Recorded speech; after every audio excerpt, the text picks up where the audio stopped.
నమస్తే, welcome to I dream. నేను వలి. Singer Mangli 150 కోట్ల స్కామ్కి పాల్పడ్డారు అనే వార్త ప్రస్తుతం మీడియాలో అట్లు సోషల్ మీడియాలో కూడా హల్చల్ చేస్తున్నటువంటి పరిస్థితి ఉంది. బాధితులు కూడా రోడ్ల మీదకి వచ్చి ఆందోళన చెందుతూ ఉన్నారు. మంగ్లీ పేరు చెప్పి మా దగ్గర డబ్బులు వసూలు చేశారని చెప్తున్నారు. కానీ మంగ్లీ కూడా ఆ అడ్వకేట్ సుబ్బారావు మీద కేసు ఫైల్ చేశారు. అలాగే ఎవరైతే డబ్బులు దోచుకున్నారో తన పేరు చెప్పి వాళ్ళ మీద కూడా కేసు పెట్టినటువంటి పరిస్థితి ఉంది. సిపి సజ్జనార్ గారిని కలిశారు. అలాగే డీజీపీ గారిని కూడా కలిసి వాళ్ళ మీద కంప్లైంట్ ఇచ్చినటువంటి పరిస్థితి ఉంది. అంటే నా పేరుని చెడగొట్టడానికి కొంతమంది కుట్రపూరితంగా చేస్తున్నారు, నాకు అసలు ఏమాత్రం సంబంధం లేదని చెప్పి మంగ్లీ కూడా చెప్తా ఉన్నారు. అసలు ఏంటి, ఇండస్ట్రీలో ఒక టాక్ ఆఫ్ ది టౌన్ అయిపోయినటువంటి పరిస్థితి ఉంది ఈ కేసు. దీని గురించి క్లియర్గా మాట్లాడటానికి ఈరోజు నాతో పాటు స్టూడియోలో ఉన్నారు 100 సినిమాలకు నిర్మాతగా వ్యవహరించినటువంటి సీనియర్ ప్రొడ్యూసర్ రామ సత్యనారాయణ గారు. వాళ్ళతో మాట్లాడతాం. సార్ నమస్కారం. నమస్కారం. రామ సత్యనారాయణ గారు, మంగ్లీ కేసు మీరు చూస్తూ ఉన్నారు, ఎవరెవరు ఎలాంటి కామెంట్ చేస్తూ ఉన్నారు, ఏం మాట్లాడుతున్నారో కూడా మీరు వినుంటారు. సో సీనియర్ ప్రొడ్యూసర్గా ఇండస్ట్రీలో ఎన్నో కేసులు మీరు చూస్తుంటారు. సింగర్ మంగ్లీ వివాదాన్ని ఎట్లా చూస్తారు సార్ మీరు? అంటే దీంట్లో ఎవరైనా కేసు పెట్టినప్పుడు వాళ్ళు పరారైపోవటం, ఎస్కేప్ అవ్వడం చేస్తారండి. కానీ ఆ అమ్మాయి డైరింగ్ వచ్చి ఆ అమ్మాయి ఎదురు కేసు పెడుతుంది, నా మీద ఇలాగా అభియోగం చేస్తున్నారని. నాకేం సంబంధం లేదు, మా తమ్ముడు అని చెప్పేసి ఎవరో నోట్లు లెక్కట్టేవాడు మా తమ్ముడు అని చూపిస్తున్నారు, కాదు అసలు తమ్ముడు ఇతనని చెప్పి తీసుకొచ్చి చూపిస్తున్నారు. ఆ అమ్మాయి చాలా వివరణ ఇచ్చారు, ఇది అన్ని ఛానల్స్ కూడా ఇచ్చారు. ఆవిడ భయపడి ఏం పారిపోవట్లేదు, ఎక్కడికి వెళ్ళలేదు. అలాగే అన్ని ఛానల్స్ ఇంటర్వ్యూ చూస్తున్నానండి. నేనైతే ఆ అమ్మాయి ఈ పని చేసిందని నేను నమ్మట్లా. ఈ అమ్మాయి పేరు చెప్పుకుని ఎవరో మోసం చేసి ఉండొచ్చు, దానికి ఈ అమ్మాయి బాధ్యురాలు కాదు. రెండోది ఏంటంటే ఈ అమ్మాయితో ఎవరో నా డబ్బు ట్రాన్సాక్షన్ కానీ కూడా కానీ చేయలేదు. అది మన మీడియా ద్వారా మీరు చూపించే వీడియోల ద్వారా తెలిసిన విషయం ఏంటంటే డెఫినెట్గా ఈ అమ్మాయికి ఎవరు డబ్బులు ఇవ్వలేదు, ఈ అమ్మాయి ఎవరిదే డబ్బులు తీసుకోలేదు. కాబట్టి ఈ అమ్మాయి నా కేసులు ఇరికించడం కరెక్ట్ కాదు. రెండోది ఏంటంటే ఆ అమ్మాయి ఈవేళ ఒక స్టేజ్ ప్రోగ్రామ్ చేసి 10-15 లక్షలు తీసుకునే రేంజ్లో ఉన్న అమ్మాయి, తెలంగాణ అమ్మాయి, కష్టపడి పైకి వచ్చిన అమ్మాయి, మనందరికీ తెలిసిన విషయం. కాబట్టి ఏ ప్రోగ్రామ్ చేసినా సరే ఆవిడ చాలా సాక్రిఫికేషన్గా చేస్తుంది అమ్మాయి. అటువంటి అమ్మాయి ఇలాంటి వాటిలో పాల్పడిందని నేను నమ్మట్లేదు, నేను ఖండిస్తున్నా దాన్ని. ఇకపోతే సుబ్బారావు గారు మీరు చెప్పారు కదా, అడ్వకేట్ గారు, ఆయన ప్రయోగాలన్నీ ఆయన చేస్తున్నారు. అయితే ఈ అమ్మాయి కూడా డైరెక్ట్గా వాళ్ళ మీద కంప్లైంట్ ఇచ్చింది. ఎవరైనా తప్పు చేసిన వాళ్ళైతే తప్పించి పారిపోతుంటారు, లేకపోతే ఇలిగేషన్ పెడుతుంటారు, కానీ అమ్మాయి అలా చేయట్లేదు. కాబట్టి ఈ ఇచ్చిన మీడియా వల్ల ఇన్ఫర్మేషన్ బట్టే నేను చెప్పేది ఏంటంటే ఖచ్చితంగా అమ్మాయి కేసులో సంబంధం ఉండదని నా అభిప్రాయం. అంటే సార్, బాధితులు మంగ్లీ పేరు చెప్పి డబ్బులు వసూలు చేశారు.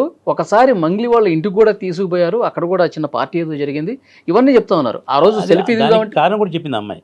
అక్కడ మేము ఆ ఊళ్ళో మిర్యాలగూడలో ఏదో ఫంక్షన్కి వెళ్ళాను నేను.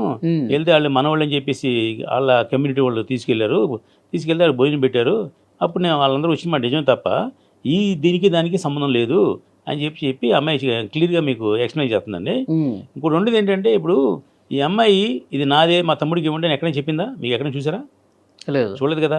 అంటే ఈ అమ్మాయిదని వాళ్ళెవరో చెప్పారు. అలాగే మంగ్లీ గారు కూడా ఏదైనా ఇది నా తమ్ముడిదే, ఇది నాదే, ఇది ప్రమోట్ చేస్తున్నాను కాబట్టి మీరు కొనండి, లేదా మీరు డబ్బులు పెట్టండి అని అంటే ఆవిడ తప్పు. కానీ ఆవిడ ఏదో యాడ్గా చేసినా కూడా ఆవిడ తప్పు కాదని నేను ఖండిస్తున్నా. మీరు ఇంతకుముందే చెప్పారు, మీరు ఆ అమ్మాయి ఎక్కడ కూడా డైరెక్ట్గా ఏది డబ్బు తీసుకుంటాం కానీ ఎవరితో సంతకాలు పెడతాం కానీ జరగల. వాళ్ళ తమ్ముడు అని చెప్పి చెప్తున్నారు. కానీ నా తమ్ముడు మా తమ్ముడు కాదు, నా తమ్ముడు ఈ శివాన్ని ఈ అబ్బాయి అని చెప్పి అమ్మాయి డైరెక్ట్ చూపిస్తుంది మీడియాకి కదా. ఇప్పుడు ఏ మాత్రం తప్పు చేసి ఉన్నా అంటే ఆ వీడియోలో ఉన్న వ్యక్తి మా తమ్ముడు కాదు, నా తమ్ముడు ఇదిగో ఇట్లా ఉంటాడని చెప్పేసి. అవును, అదేగా మరి మీ మీడియా వాళ్ళందరూ ఏం చూపిస్తున్నారు, ఇదిగో మంగ్లీ తమ్ముడు నోట్ల కట్టలు ఎక్కడుతున్నాడని వీడియో చూపించారు కదా.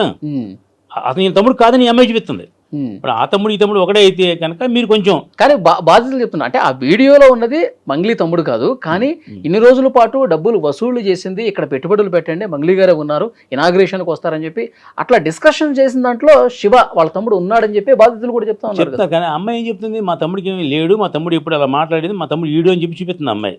అంటే మనం డిస్కస్ చేస్తా పెట్టినాం, ఈ నిజాలు సిఐడికి ఇచ్చారు, అప్పచెప్పారు కేసు అని కూడా ఇవాళ ఎక్కడో టీవీలో చూశాను నేను. కాబట్టి వాళ్ళు నిర్ణయిస్తారు. ఈలోపు మనం, నా ఉద్దేశం ఏంటంటే ఒక మంచి వ్యక్తికి చెడు ఆపాదించడం కరెక్ట్ కాదు, అది నా ఉద్దేశం. నిజంగా అమ్మాయి తప్పు చేసింది అనుకోండి, ఎలాగా గవర్నమెంట్ ఉంది, శిక్షలు ఉన్నాయి, ఆయనే విలువలోకి వస్తే తీరుతారు. ఇప్పుడు నేను కాదు అని ఆ అమ్మాయి తరఫున నేను వకాలత పుచ్చుకోవట్లేదు, అవునని నేనేమి ఒప్పుకోవట్లేదు. నా తెలిసిన పరిజ్ఞానం మీడియా ఇప్పటి వరకు వస్తున్నటువంటి ఇన్ఫర్మేషన్ ప్రకారము డెఫినెట్గా ఆ అమ్మాయి తప్పు చేసి ఉండదు అని నేను అనుకుంటున్నా. ఎందుకంటే ఆ అమ్మాయికి ఇలాంటి చీటింగ్లు చేసే అంత అవసరం లేదు. ఆ అమ్మాయి తలుచుకుంటే ఆ అమ్మాయి సొంతంగా బిజినెస్ పెట్టుకుని ఆ అమ్మాయి పేరు మీదే పెట్టుకుంటుంది, చేసుకుంటుంది, అది వేరు కదా. ఈ అమ్మాయి పేరు చెప్పిన ఎవరో క్యాష్ చేసుకుంటున్నారు. అది ఆ అమ్మాయికి అది బంధువు ఉండొచ్చు, తెలిసి ఉండొచ్చు కూడా కదా, మీరు అన్నట్టు తెలిసి ఉండొచ్చు. అయితే ఆ అమ్మాయి ఇతను ఎప్పుడో ఏదో మనం ఇంకో వీడియో చూశాను, ఆ అమ్మాయి ఇంట్లో అతను భోజనం చేస్తున్నాడు అని కూడా చూపించారు. ఇవన్నీ ఎక్కడ కూడా అండి మోసం చీటింగ్ అనేది ఎప్పటికీ బయటపడుతుందండి. ఒక 2 రోజులు 3 రోజులు తప్పించుకోవచ్చు తప్ప తప్పించుకోవడం ఎవరి వల్ల సాధ్యం కాదు. ఈవేళ ఉన్న టెక్నాలజీ ప్రకారం ఏ మనిషి ఎక్కడున్నాడో 5 నిమిషాలు ట్రేస్ చేస్తున్నారు కదా, అలాంటప్పుడు డెఫినెట్గా దొరుకుతారు. అయితే ఈ అమ్మాయి నేను ఎందుకు నమ్ముతున్నానంటే అంత డెలిబరేట్గా వచ్చి అమ్మాయి చెప్పదు, అవాయిడ్ చేయడము లేదంటే ఇలా చేస్తారు తప్ప. ఆ అమ్మాయి పోలీస్ స్టేషన్కి వెళ్ళి నన్ను అన్యాయంగా నన్ను ఇరికెత్తారు, నన్ను ఆమె నిందలేస్తున్నారు, నా పరుగు పోతుంది అని అమ్మాయి ఫీల్ అవుతుంది. దాన్ని బట్టి చూస్తే నేను మీకు నిర్ధారణ చెప్తున్నా. ఓకే, అయితే అడ్వకేట్ సుబ్బారావు మీద ఆమె కంప్లైంట్ చేసింది. అయితే ఎవరైతే ఆమె పేరు చెప్పుకొని డబ్బులు వసూలు చేశారో వాళ్ళ మీద మొన్నటి వరకు అంటే నిన్న డీజీపీ గారిని కలిసే వరకు కూడా కంప్లైంట్ చేయలేదంట. అసలు నీ పేరు వాడుకుంది వాళ్ళు, నీ పేరు చెప్పి లక్షల కోట్లు వసూలు చేసింది వాళ్ళు, నీ కోపం వాళ్ళ మీద ఉండాలి కానీ నా మీద ఎందుకు ఉంది?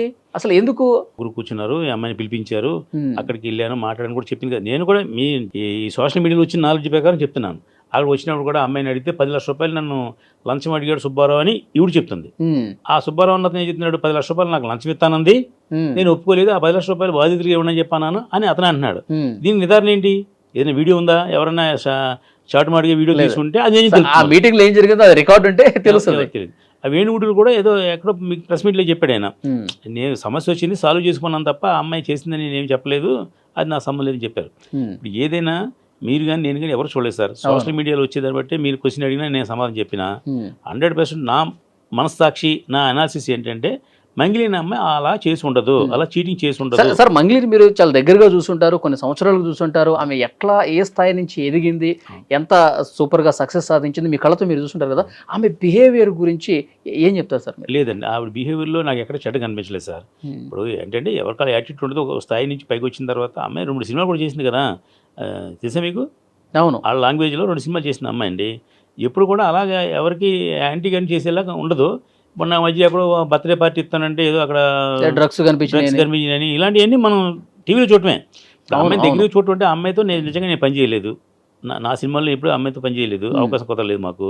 కానీ మనం కూడా ఏంటంటే సోషల్ మీడియాలో ఉన్న వాళ్ళు అందరం, నేను కూడా ఎప్పుడు రెగ్యులర్గా సోషల్ మీడియాలో ఉంటాం కాబట్టి వాటిని కొంచెం మనకు కూడా నాలెడ్జ్ ఉంటుంది. ఈ అమ్మాయి వరకు కాదు ఈ కేసులో ఈ అమ్మాయి ఇన్వాల్వ్మెంట్ ఉండదేమో అని నేను అనుకుంటున్నా. ఇది నా డెసిషన్ ఏమి కన్ఫర్మేషన్ కాదు. సిఐడి వాళ్ళు ఒక కుట్రపూరితంగా ఒక దుష్ప్రచారం చేస్తున్నారని మీరు అనుకుంటున్నారా? అదే ఆమె కూడా చెప్తుంది కదా, ఎవరో క్రష్ ఉన్నాడు ఆ అమ్మాయికి, అదే శ్రీముఖి క్రష్ ఉంది, ఆ సుబ్బారావు అందుకే నేను డబ్బు అడిగాను ఏమన్నాను ఇలా చెప్తుంది ఆ అమ్మాయి చెప్పిన దాన్ని బట్టి తప్ప మనం నిజంగా దగ్గర నుంచి చూడలేదు. ఏది ఏమైనా ఈ అమ్మాయి తప్పు చేసి ఉంటుందని నా ఉద్దేశం. తప్పు చేసి ఉండదు. కానీ బాధితులు కూడా మంగిలి తీసుకుని డబ్బు అని చెప్పట్లా, మంగిలి తమ్ముడు తీసుకున్నాడు అని చెప్తుంది. ఆ తమ్ముడు నా తమ్ముడు కాదని ఈ అమ్మాయి చెప్తుంది. ఇప్పుడు మీరేదో కజిన్ బ్రదర్ కజిన్ సిస్టర్ అని అలా చెప్పి ఉండాలి తప్ప ఈ అమ్మాయి అయితే ఖచ్చితంగా నాకు తెలియదు అని చెప్తుంది. ఈ అమ్మాయికి డబ్బులు ఇచ్చానని ఎవరు చెప్పారు మనకి? లేదు. అది ఇప్పుడు మీరే చెప్పండి, ఏ వీడియోలోనైనా ఈ అమ్మాయికి డబ్బులు ఇచ్చాము మేము, ఈ అమ్మాయి ఎదురుగానే ఇచ్చాము అని ఎవరు చెప్పాల. ఆ అమ్మాయి బ్రదర్ అని చెప్పాడు, మంగిలి వస్తుందని చెప్పాడు అని ఉండొచ్చు. లేకపోతే నేను కూడా ఏదో ఫంక్షన్ పెట్టి నాకు చిరంజీవి వస్తాడు రజనీకాంత్ వస్తాడు నేను చెప్పొచ్చు, వస్తే అది కన్ఫర్మేషన్. కానీ అడ్వకేట్ సుబ్బారావు ఏం చెప్తా ఉన్నాడు అంటే స్కామ్ చేసేవాళ్ళు కొంచెం మనసులో ఏదో దురుద్దేశం ఉన్నవాళ్ళు డైరెక్ట్గా రాకుండా తప్పించుకోవటానికి ఈ విధంగా ప్లాన్డ్గా చేస్తూ ఉంటారు, డైరెక్ట్గా ఏమైనా చేస్తారు వాళ్ళు చేయాలనుకుంటే. ఈ పాయింట్ కూడా చెప్తా ఉన్నాడు ఆయన. అదే ఇప్పుడు నేను ఆ లాయర్ గారిని నాకు పరిచయం లేదు కానీ ఇప్పుడు ఆయన కూడా సార్ మీడియాలో వచ్చినవే, వాళ్ళు మీడియాతో మాట్లాడినవే బయటకు కనిపిస్తున్న అనుమానాలే. మీరు చూడలేదు నేను చూడలేదు కరెక్ట్గా. ఇప్పుడు లాయర్ గారు అనే వ్యక్తి ఈ అమ్మాయి కానీ తెలివిన వాళ్ళు ఉంటారు కదా లీగల్గా. ఇప్పుడు 2 సైడ్స్ కూడా వాళ్ళకి వస్తుంది, వాదన ఉంటుందండి. ఇప్పుడు ఈ లాయర్ ఇలా వాదిస్తున్నాడు, ఇంకో లాయర్ ఏమైతే వాదిస్తున్నాడుగా. అవును వాస్తవం. ఏ లాయర్ అయినా వాళ్ళ ప్రొఫెషన్కి న్యాయం చేయడం కోసం ఓ బాధితుడు ఆ లాయర్ దగ్గరికి వస్తే ఆ లాయర్ ఆ బాధితుడు తరపునే మాడతాడు. ఆ బాధితుడికి 100% తప్పు ఉందా 50% తప్పు ఉందని చూడడు. మీరు ఎవరైతే కష్టం జరిగిందని వచ్చారో వాళ్ళ తరపునే మాడతాడు. అలాగే ఇప్పుడు ఈ అమ్మాయి తరపున ఇంకో లాయర్ వచ్చారు ఎవరో, మరి ఆయన కూడా ఏం చెప్తాడు? మరి ఆయన లాయర్ ఈయన లాయర్ కదా, ఇద్దరు కొన్ని న్యాయం ఉంటుంది కదా. అంటే ఏ లాయర్ వాళ్ళకి మీరు మన క్లయింట్ కాపాడుకోవడం అనేది వాళ్ళ నైతిక బాధ్యత. కాబట్టి తప్పు చేసినా వాళ్ళే ఖండిస్తారు దాన్ని. అతను అలాగే సుబ్బారావు చేసి కరెక్ట్ ఉండొచ్చు, కాకపోవచ్చు, అబద్ధం ఉండొచ్చు. ఇప్పుడు ఈ అమ్మాయి పెట్టిన ఆరోపణలు నిజమే ఉండొచ్చు. ఇవన్నీ రేపు పొద్దున తేలుతాయి. ఇప్పుడు నేను ఏదో అతను బ్రీత్ టెస్ట్ చేశారని చెప్పేసి మళ్ళీ సజ్జనర్ గారికి కంప్లైంట్ ఇచ్చాడు అతను. మరి నిజంగా మరి లాయర్కి బ్రీత్ టెస్ట్ చేయవలసిన అవసరం లేదు కదా, పైగా పగలు చేయట్లేదు కదా. బ్రీత్ టెస్ట్ ఎక్కడ చేస్తారు? తాగి మీరు డ్రైవింగ్ చేస్తున్నప్పుడు డ్రైవింగ్ చేయకూడదు, తాగి తిరగకూడదు ఉందా, తాగి నడవకూడదు ఉందా? లేదు కదా. తాగి డ్రైవింగ్ చేస్తే ఇంకోటికి హాని జరుగుతుంది అనే ఉద్దేశంతో బ్రీతింగ్ టెస్ట్ చేస్తారు. మరి పోలీసులు ఎందుకు బ్రీతింగ్ టెస్ట్ చేశారు నాకు అర్థం అవ్వట్లేదు. అంటే ఇతను అంటే ఆ వీడియో కింద కామెంట్లు సాధారణ ప్రజానీకం కూడా అంటే మంగ్లీ సైడ్ తీసుకున్నారు కొంతమంది, అందుకే లాయర్ని ఇబ్బంది పెడుతున్నారని కామెంట్ చేసేవాళ్ళు కూడా ఉన్నారు సార్. ఇప్పుడు మనతో మానుకుంటే నేను మంగ్లీ మంచిది అని నా మీద కూడా కామెంట్ పెట్టే ఉంటారు కదా, ఇది సహజం. అది ఇంకా మనం ఏం చేయలేం. మనం బయటకు సోషల్ మీడియాకి వస్తే మనం చాలా మంది కూడా మంగ్లీకి ఏ పాపం తెలియదు, ఆమెను అనవసరంగా లాగుతున్నారు అన్న వాళ్ళు కూడా సపోర్ట్ చేసే వాళ్ళు ఉన్నారు. ఇప్పుడు మంగ్లీ మీరు అన్నట్టుగా మీకు కానీ నాకు కానీ పరిచయం లేదు, సంబంధం లేదు. అంటే పరిచయం ఐ మీన్ మనం ఏమేమి పని చేయలేదు అమ్మాయితోటి. కానీ వాస్తవాలు ఏంటి అనే విషయం మనం తెలిసిన నాలెడ్జ్ ప్రకారం మనతో మాట్లాడుకుంటున్నాం. ఇది నాకు తెలిసిన వరకు మీరు క్వశ్చన్ చేశారు కాబట్టి ఆ అమ్మాయికి దీంట్లో ఇన్వాల్వ్మెంట్ ఉండదు. ఇదే విషయం చాలా మంది చెప్తున్నారు. అవును. అదే సుబ్బారావు తాలూకు మనుషులు ఏం చెప్తున్నారు, ఈ అమ్మాయి ఇన్వాల్వ్మెంట్ ఉంది అంటున్నారు. అది ఎంతవరకు నిజమైన విషయం ఎవరు ప్రత్యక్ష సాక్షులు ఉండే కదా తప్ప తేలదు. ఆ సాక్షులైనా ఎవరైనా నేనే డబ్బు ఇచ్చాను మంగ్లీ ఎదురుగా, లేదా మంగ్లీ నాకు ఫోన్ చేసి చెప్పింది ఇమ్మని, లేదా ఇంకోటి చెప్పింది, ఆ అమ్మాయిని మాత్రం ఎక్కడ ఎవరు స్టేట్మెంట్ ఇవ్వలేదు. చూసారా మీరు? లేదు. అది ఇప్పుడు వాలంటరీగా మీలాంటి ఎవడో ఒకడు వచ్చి ఇది నేనే డబ్బు అమ్మాయి చేతికి ఇచ్చాను, ఆ అమ్మాయి తమ్ముడికి ఇప్పించింది, లేదా ఇలా చేసింది, ఆ అమ్మాయి సంతకం పెట్టింది అని ఎక్కడైనా అన్నారా? అనలేదు కదా. దీన్ని బట్టి మనం ఆలోచించుకోవాలి. ఓకే. ఇంకో ప్రధానమైనటువంటి అనుమానం ఏంటంటే సార్, ఎన్ని నెలలుగా జరుగుతుంది ఈ వ్యవహారం, ఆల్రెడీ కేసు నమోదైందంట. ఈ రమావతి మధు మీద ఎవరైతే డబ్బులు తీసుకున్నారో వాళ్ళ మీద ఆల్రెడీ నమోదైంది. వాళ్ళు జైలుకి వెళ్ళారు, మళ్ళీ బెయిల్ మీద బయటకు వచ్చారు. తెలియదు విషయం నాకు. బయటకు వచ్చారు. బయటకు వచ్చిన తర్వాత ఇక బాధితులు మా డబ్బులు మాకు రాక ఇక రోడ్డు మీదకి వచ్చేసి సుబ్బారావు అని అడ్వకేట్ని అప్రోచ్ అయితే ఇది ఇప్పుడు వెలుగులోకి వచ్చింది. వాళ్ళు ఏం చెప్తా ఉన్నారు, మంగ్లీ పేరు చెప్తే ఈయన మంగ్లీకి ఫోన్ చేశాడు, అమ్మా ఇప్పుడు అసలు నీ మీద ఎలాంటి ఎలిగేషన్స్ లేవు గతంలో కూడా, ఇప్పుడు నీ పేరు తీసుకొస్తా ఉన్నారు అందుకే నేను ఫోన్ చేశానంటే నాకేం సంబంధం లేదండి, వాళ్ళు ఏదో కావాలని దుష్ప్రచారం చేస్తున్నారంటే అయిపోయేది. కానీ ఆమె రివర్స్ అటాక్ చేసి అసలు నీకేంటి సంబంధం, అసలు ఎవడు నువ్వు అవమానపరిస్తే ఆయన ఇప్పుడు మీడియాకి వెళ్ళాడట. ఇది ఆయన చెప్పింది. అదే మనం దాంట్లో చూసే. అయితే ఇప్పుడు ఎవరో ఒకరు ఫోన్ చేసి మీకు బ్లాక్మెయిల్ చేస్తుంటే వీళ్ళందరికీ సంబంధం చెప్పాల్సిన అవసరం లేదు కదా. అతను జెన్యున్గా సుబ్బారావు లాయర్ సుబ్బారావుని ఎలా తీసి మీకు ఎవరో ఒకటి ఫ్రాడ్గా చేయొచ్చు కదా. ఇప్పుడు నాకు పొద్దున్న ఫోన్ వచ్చింది, మీ మోటార్ సైకిల్ మీ కార్ డ్రైవింగ్ చేస్తున్నారు బెంగళూరులో, దానికి ఏదో వైలేషన్ ఉందని అంటున్నాడు ఎవడో. అసలు జనవరి 2వ తారీఖున నేను హైదరాబాద్లో ఉన్నాను, అది బెంగళూరులో ఏంటి అంటే ఎన్ని ఫ్రాడ్ కాల్స్ మీకు చెప్తున్నారు, ఈ మధ్య చూస్తున్నారు కదా, స్కామ్లు ఫ్రాడ్ కాల్స్ బోల్ ఉంటాయి కదా. అలా అనుకుని అమ్మాయి ర్యాష్గా చెప్పు ఉంటుంది. ఇప్పుడు జనరల్గా ఆ రేంజ్ అమ్మాయి ఫోన్లు అందరి ఫోన్లు ఎత్తదు, తెలిసిన నెంబర్లు కానీ లేదా మీడియా నెంబర్లు ఎత్తుతుంది తప్ప అందరి నెంబర్లు ఎత్తదు అమ్మాయి. దీంట్లో అంటే ఈయన కాల్ ఫ్రాడ్ కాల్ అని అనుకోవడానికి లేదు సార్. ఎందుకంటే మ్యూజిక్ డైరెక్టర్ కార్తీక్ అనే వ్యక్తి సుబ్బారావుకి ఫ్రెండు, మంగ్లీకి ఫ్రెండు. ఈ కార్తీక్ అనే వ్యక్తి అసలు ఏంటి ఈ విషయం ఫస్ట్ కార్తీక్కి చెప్పినప్పుడు, నా ఫ్రెండే సుబ్బారావు, సరే ఇట్లా అంటున్నాడు, నీ పేరు మీద చాలా మంది డబ్బులు వసూలు చేశారంటే ఒకసారి కలపన అంటే అప్పుడు కలుపు నేను మాట్లాడతానంటే కాన్ఫరెన్స్ కాల్ అట్లా తెలిసే మాట్లాడి అందుకే ఎత్తింది అన్నమాట, తెలిసి ఎత్తింది కాబట్టి. అంటే నేను చెప్పింది ఫ్రాడ్ కాల్ అంటే వేరే కాల్స్ అయితే చెప్తాను. ఇప్పుడు మీరు చెప్పినప్పుడు మ్యూజిక్ డైరెక్టర్ కార్తీక్ ద్వారా కలిసి ఉంటే మాడితే అది ఆమె నేను చెప్పాల్సిన అవసరం లేదని చెప్పి సంబంధం చెప్పింది. అది దానికి ఏంటంటే ఓ లాయర్ ఫోన్ చేసినా పోలీసు ఫోన్ చేసి మనం పొలైట్గా సంబంధం చెప్పాలి. అంటే తప్పైనా రైట్ అయినా చెప్పి పొలైట్ ఏమని చెప్పి నా సంబంధం లేదనే విషయం చెప్పచ్చు. ఆ అమ్మాయి ఆయన్ని లాయర్ గారిని ఏదో అంటుంది అంటున్నారుగా, అది ఏదో కరెక్ట్ కాదు, న్యాయం కాదు. అది మామూలుగా అయితే మీరు అన్నట్టు అన్నోన్ కాల్స్ మేము ఎత్తక్కలేదు, ఇతనే సమాధానం చెప్పక్కలేదండి. ఇప్పుడు మీరు చెప్పిన మ్యూజిక్ డైరెక్టర్ గారు కాన్ఫరెన్స్ కలిపారు కాబట్టి ఆమె పొలైట్గానే సమాధానం చెప్పాలి. వివరాలు బయటకు వచ్చే వరకు ఏది కరెక్ట్ ఏది రాంగ్ అనేది విచారణలో తెలుస్తుంది సార్. ఇంకా ఇప్పటికీ సినిమా ఏమి పూర్తి కాలేదు, పోలీసులు ఇన్వెస్టిగేట్ చేస్తారు. అదే ఫైనల్ టచ్ వాళ్ళు ఎత్తారులే. నీకు నిజం ఏమంటే ఇది ఈ అమ్మాయి కనుక ఇన్వాల్వ్మెంట్ ఉంటే ఏ పరిస్థితులను వదలరండి సార్. ఇప్పుడు మంగ్లీ గారు కూడా ఆమె అన్ని మీడియాలకు వెళ్ళి నాదేం తప్పు లేదు అని కళ్ళని పెట్టుకున్నా ఆమె అన్యాయం చేసినా న్యాయం అయిపోతుందని చెప్పి ఎవరు మాట్లాడరు.